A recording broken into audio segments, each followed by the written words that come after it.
Baik, di sini saya akan mereview atau mempresentasikan dampak anak tunagrahita bagi anak dan pendidikan. Baik, sebelumnya perkenalkan nama saya Egi Hendra Saputra dengan NIM lahir 34. Di sini ada latar belakang.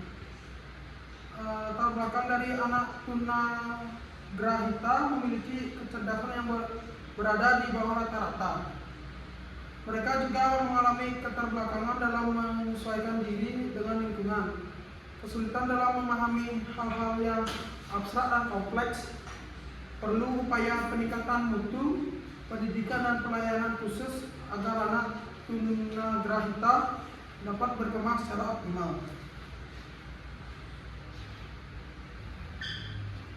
Selanjutnya di sini ada rumusan masalah.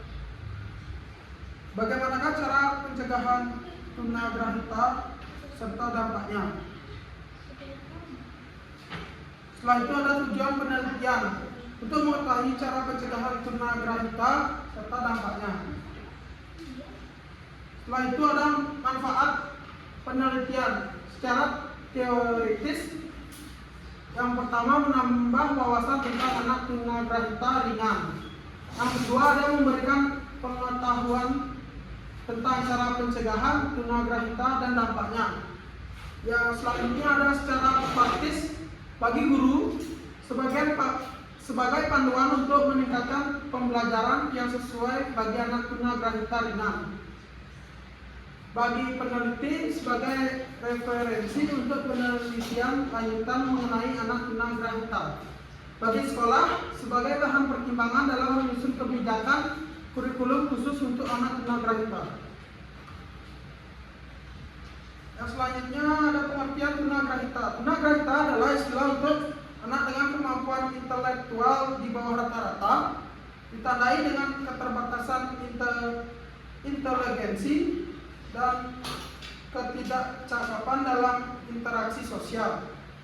Istilah lainnya mental retardation dan feeble-minded.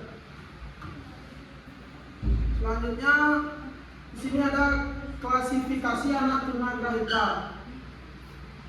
Anak tunagrahita diklasifikasikan berdasarkan tingkatan inteligensinya. Yang pertama, tunagrahita ringan yang memiliki IQ antara 52 sampai 69. Masih dapat belajar keterampilan sederhana dan akademik dasar. Yang kedua ada tunagrahita sedang yang memiliki IQ 36 sampai 51. Ya, dia melakukan kesulitan belajar akademik, sulit fokus pada keterampilan hidup sehari-hari. Yang ketiga ada tunagrahita berat yang memiliki IQ kurang dari 36. Yang membutuhkan perawatan penuh dalam kehidupannya sehari-hari. Karakteristik tunagrahita ringan. Yang pertama, lambat dalam mempelajari hal-hal baru. Yang kedua, kesulitan berpikir abstrak dan logis. Yang ketiga, perbendaharaan kata terbatas meski bisa berbicara lancar. Yang keempat, sulit bersosialisasi dengan lingkungan sekitar. Yang kelima, tingkah laku yang tidak lazim dan mudah terpengaruh. Faktor penyebab tunagrahita. Yang pertama, faktor genetik, kelainan kromosom seperti Down syndrome. Yang kedua, infeksi selama kehamilan yaitu rubella, toxoplasmosis atau cytomegalovirus. Yang ketiga ada kekurangan gizi, misalnya kekurangan asam folat saat kehamilan. Yang keempat ada paparan zat berbahaya, alkohol, rokok atau obat-obatan selama kehamilan.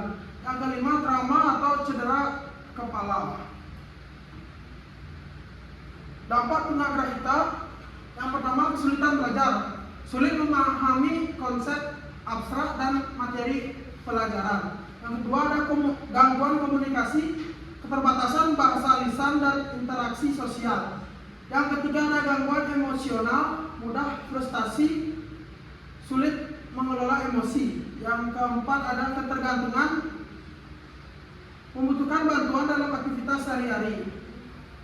Yang kelima ada stigma sosial, diskriminasi dan kesulitan diterima dalam masyarakat.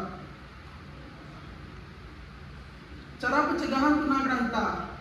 Yang pertama ada perawatan kesehatan ibu hamil seperti rutin memeriksakan kandungan, konsumsi makanan bergizi. Yang kedua ada asupan gizi yang tepat, perbanyak makanan kayak asam folat untuk mencegah cacat tabung saraf. Yang ketiga ada hindari zat-zat berbahaya, tidak merokok, minum alkohol, atau konsumsi obat berbahaya selama kehamilan. Yang keempat ada edukasi orang tua yang mengenai pentingnya stimulasi anak sejak dini. Yang terakhir ada pencegahan cedera kepala yang dilakukan secara pengawasan ekstra dan menggunakan alat pelindung. Kesimpulan dan saran. Baik, di sini saran yang pertama, pendidikan inklusif harus diterapkan untuk mendukung anak tunagrahita.